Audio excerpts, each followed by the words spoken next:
Juste donc, quelques mots pour présenter la journée. Le point de départ, c'est en fait un certain nombre de publications de Claude Romano. Je les cite dans l'ordre chronologique. J'ai retenu, alors bien sûr je ne vais pas tout citer, mais j'ai retenu quelques publications. D'abord en 2019, Être soi-même, une autre histoire de la philosophie. Puis en 2020, un petit texte, pour ceux qui ne connaîtraient pas ou qui n'auraient pas lu Claude Romano, je recommande chaudement la lecture de ce petit texte qui pour moi est vraiment très clair, très instructive. C'est La liberté intérieure, une esquisse, chez Hermann en 2020. Et puis deux gros ouvrages, L'identité humaine en dialogue en 2022, et puis en 2023, je le cite encore, La révolution de l'authenticité à l'âge du romantisme de Goethe à Nietzsche, donc aux éditions Mimesis en 2023. Voilà. Et donc ici, il y a, je dirais, un ensemble de textes qui nous intéressent. Alors, la question est celle-ci aussi. Pourquoi consacrer dans le cadre de l'école française de Dasein-Analyse une journée à Claude Romano et à ses textes et à la notion d'authenticité. Voilà. Et je vous propose 3 brèves réponses. La première réponse, elle est assez simple, c'est que l'authenticité, le concept d'authenticité, Eigentlichkeit, ce concept est au cœur de l'analytique existentielle. Donc déjà, pour nous qui travaillons à partir de Sein und Zeit, c'est pas du tout indifférent. C'est un concept qui est même central. Je signale simplement qu'il est traduit par François Bézin par propriété, mais ça c'est secondaire. L'important c'est de s'entendre quand même sur ce dont il est question. La deuxième réponse, c'est que il me semble important, dans le cadre justement de notre association et de notre travail, de clarifier un certain nombre de concepts. Et là, il me semble que les travaux de Claude Romano sont tout à fait importants pour justement préciser des concepts. Et je prendrai juste un exemple. On a reçu Joseph Parnasse, si vous vous souvenez, lors de notre journée il y a 1 an, journée d'études. Et il était beaucoup question de ease, du self, de self-disorder, self-alienation. Mais oui, qu'est-ce que c'est que le soi? Et quand on interroge à gauche, à droite, on se rend compte que ce concept, en fait, parfois on le confond avec ego, parfois au contraire on essaye de distinguer ipséité et ego, etc. Tout ça, il est important pour nous de mettre de l'ordre et de clarifier la chose. Et puis, la troisième raison que j'ai retenue pour cette journée, cette troisième raison, elle concerne plus la dimension thérapeutique de notre réflexion. Et il me semble qu'on peut se poser, c'est la question que je poserai en ouverture, on peut se poser la question de l'authenticité en tant que fil conducteur, horizon de la relation thérapeutique.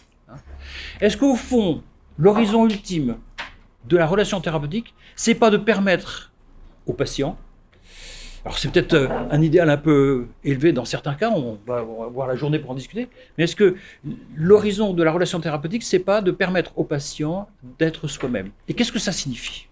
Qu'est-ce que ça signifie? Parce qu'on prononce des mots, mais très souvent, on ne les comprend pas. Alors, comme je vous ai dit, malheureusement, Françoise Dastur, qui, je vous le rappelle pour ceux qui ne connaissent pas bien, c'est quand même la fondatrice de l'association. Elle n'était pas toute seule, bien sûr. Elle était avec Bernard Pachou qui était là, il y avait Jean-Michel Azorin, il y avait Emmanuel Monod, voilà, ils étaient 4, 4 mousquetaires, je puis dire. Et non, Pringuet, non, alors bon, j'ai vérifié. Mais bon, c'est pas important. Françoise Dastur est pour nous une référence, et je crois aussi pour Claude, une référence importante.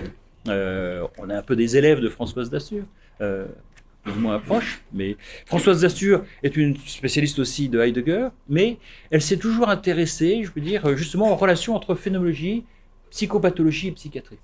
Et c'est pourquoi je suis heureux de lui donner la parole. Donc, Caroline, merci de bien vouloir être son porte-parole. Oui. Et donc, elle regrette beaucoup de ne pas pouvoir participer à cette journée parce qu'elle connaît bien Claude Romano, elle connaît bien son travail, donc elle aurait bien aimé être là, mais bon, voilà. Bien, donc le sort en a voulu autrement.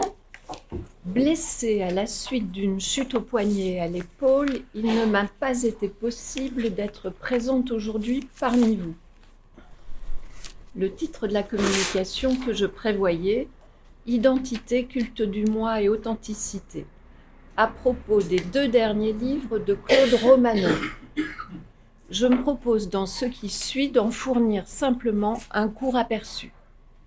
Il faudrait d'ailleurs commencer par en corriger le titre, car il ne s'agit pas de prendre en compte seulement les 2 derniers livres de Claude Romano, à savoir L'identité humaine en dialogue, texte de 467 pages, publié en 2022, et La révolution de l'authenticité à l'âge du romantisme, de Goethe à Nietzsche, texte de 386 pages, publié en 2023, mais bien d'y ajouter le livre paru en 2019, un texte de 765 pages, sous le titre « Être soi-même, une autre histoire de la philosophie ».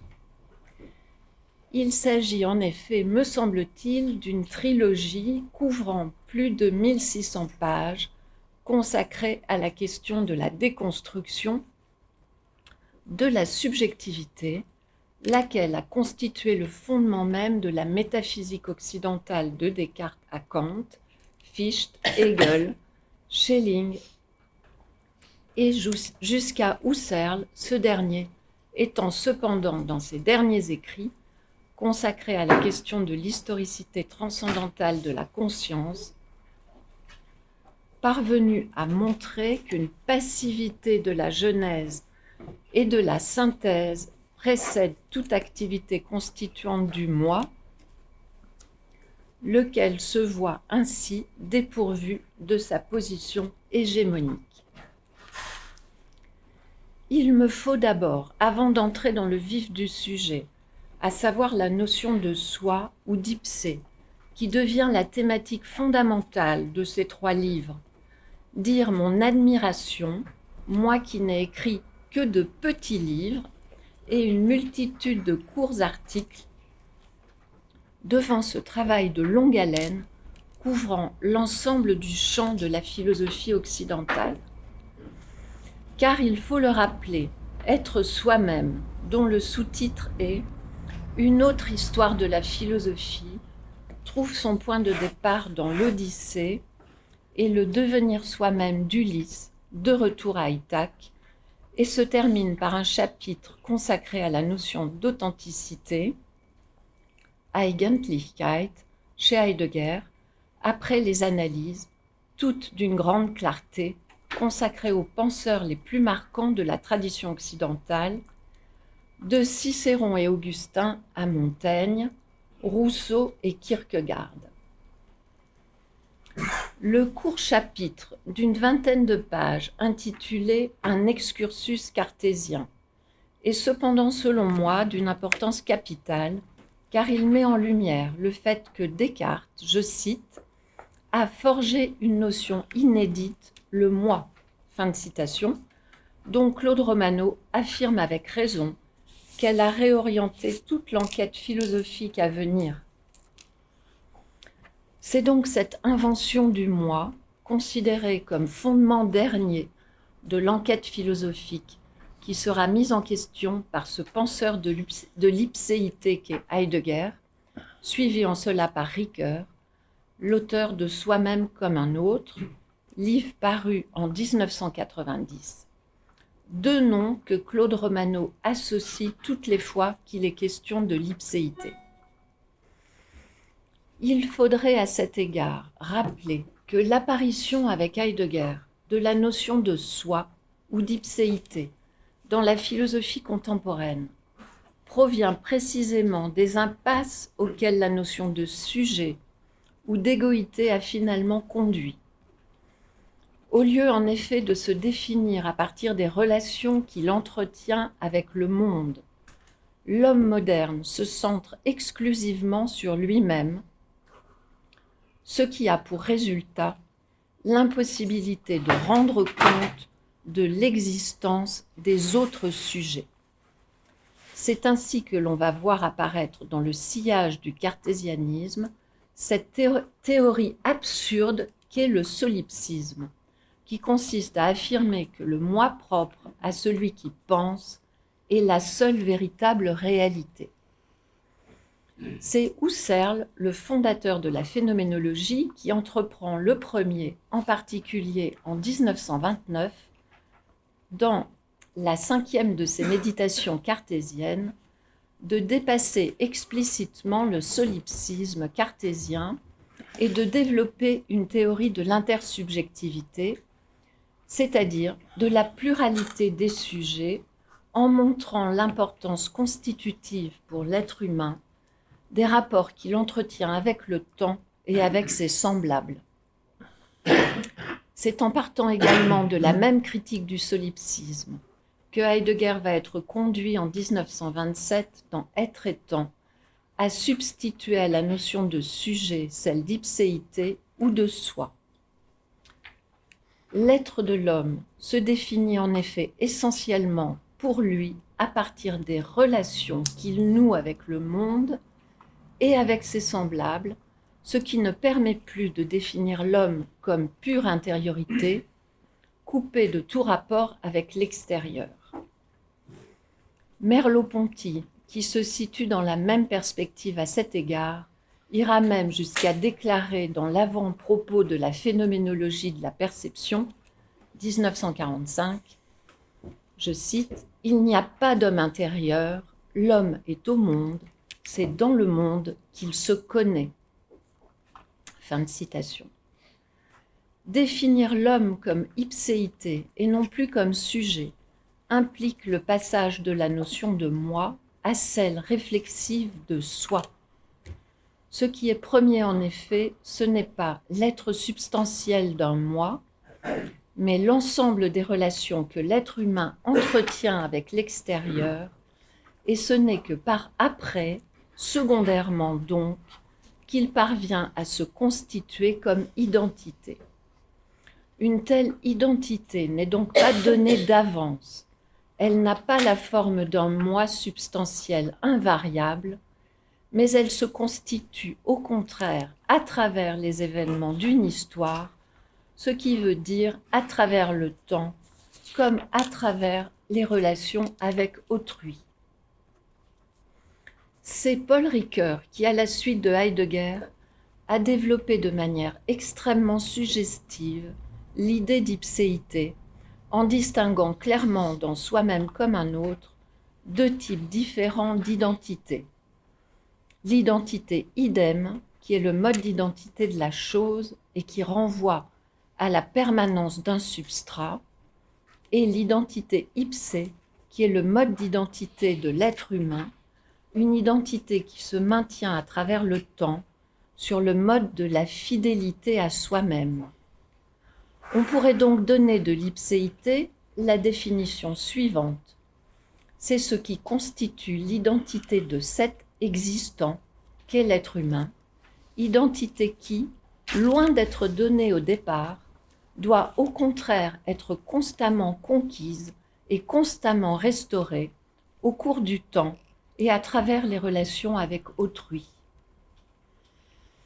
C'est dans l'identité humaine en dialogue que Claude Romano développe à nouveau dans les premiers chapitres la question de l'invention du moi et met en lumière la nécessité de penser sans le moi. Il s'agit donc, dans ce second livre, d'une reprise à la manière d'une analyse de la tradition égologique de Descartes à Locke, de mettre en lumière les impasses du moi avant de s'engager dans une longue analyse de ce nouveau paradigme qu'est l'ipséité, dont le but est de mettre en évidence la dimension sociale de l'identité humaine, une identité en dialogue qui s'oppose donc de la manière la plus radicale à la revendication identitaire qui constitue aujourd'hui le plus grand danger auquel sont exposées les sociétés modernes.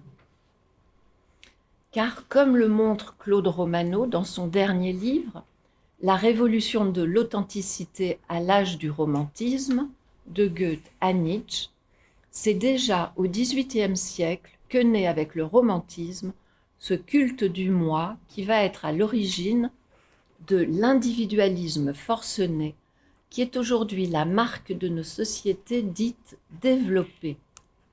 Je cite, « Le romantisme, c'est probablement d'abord le triomphe d'un individualisme sans précédent dans les sociétés occidentales. » Page 376.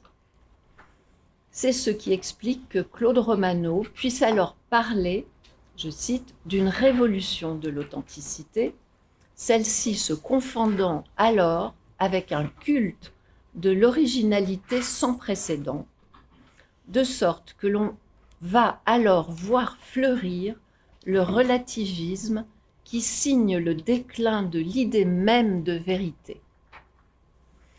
C'est à partir de là que je me proposais de revenir, à la lumière du dernier chapitre de Être soi-même, dont le thème est Heidegger et l'achèvement de l'authenticité, à la notion d'authenticité telle que la comprend Heidegger. Il faut d'abord souligner qu'ici, authenticité est la traduction du mot allemand Eigentlichkeit, qui désigne ce qui constitue en propre, eigen, l'être humain, alors que le terme d'authenticité, issu du grec authentikos, veut dire qui agit de sa propre autorité, contient plutôt en lui-même l'idée de pouvoir. Ce qui commande l'analyse heideggerienne, c'est donc l'idée de l'impropriété qui caractérise l'être dans le monde quotidien, qu'en tant qu'il existe dans la modalité de la dispersion, à savoir sur le mode du « on ». Ce qui répond à la question « qui » au niveau de la préoccupation quotidienne qui est caractérisée par l'immersion dans le monde, c'est donc le neutre, le « on », qui constitue le phénomène originel à partir duquel chaque Dasein doit commencer à se trouver lui-même. Ce n'est donc pas sur le terrain de la quotidienneté que le Dasein qui y est dispersé va pouvoir trouver son unité, puisque c'est là le niveau où il n'est pas encore proprement lui-même. Le Dasein peut en effet être lui-même en mode propre, Eigentlichkeit, ou en mode impropre, Uneigentlichkeit, parce qu'il est sa possibilité et qu'il lui faut s'approprier son propre être. Là, elle cite Sein und Zeit, page 43. Le choix strictement terminologique des expressions Eigentlichkeit, Uneigentlichkeit, que l'on traduit habituellement par authenticité, inauthenticité, n'implique pourtant en lui-même aucune connotation morale.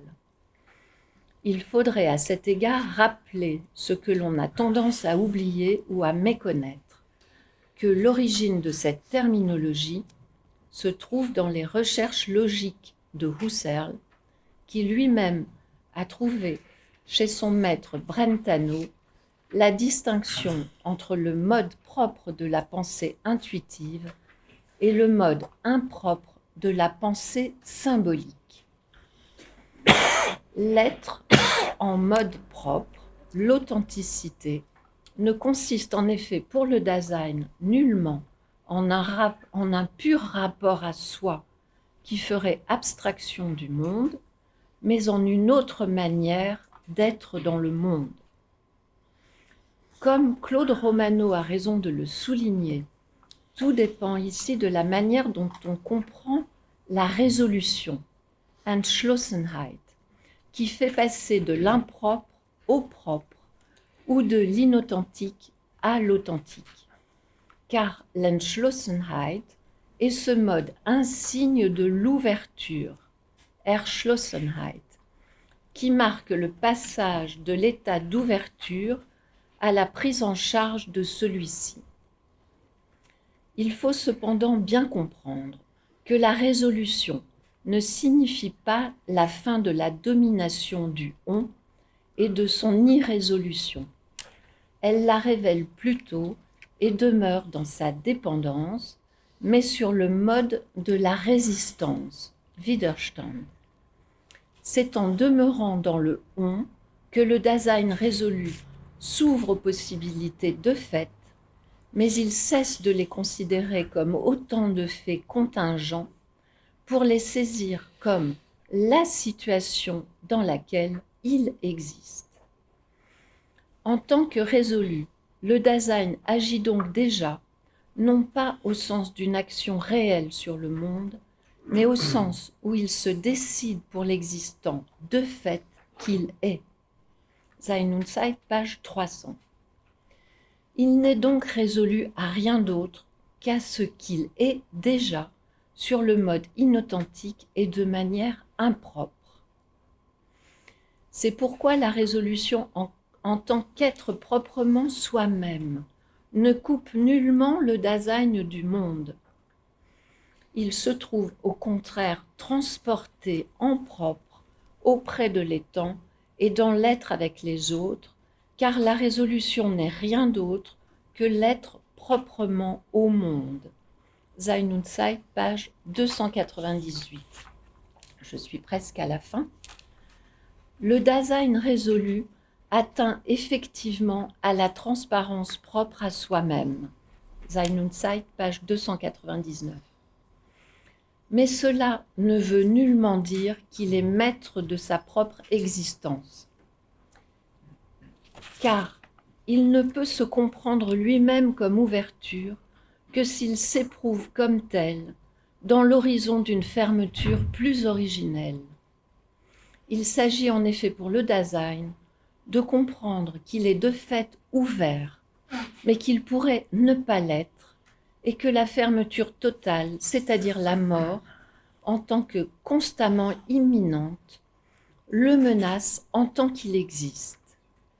Il ne se rapporte donc pas seulement à l'ouverture qu'il est, mais aussi à cette fermeture qu'est la mort. Il n'y a par conséquent de résolution qu'en connexion avec un être proprement en vue de la mort, ce que Heidegger a nommé devancement. La résolution ne devient donc authentique qu'en tant qu'elle inclut le devancement de la mort. La résolution devançante n'est pas une fuite hors de l'action, ni une prétention idéaliste à se tenir au-dessus de l'existence, mais elle consiste au contraire à replacer le Dasein dans la sobriété de la compréhension de son existence de fait. Une telle conception de l'authenticité, essentiellement fondée sur le lien entre résolution et devancement de la mort, est-elle acceptable ou doit-elle au contraire être mise en question, comme Claude Romano le suggère? C'est là ce qui resterait à examiner plus avant. Je vous remercie. Merci.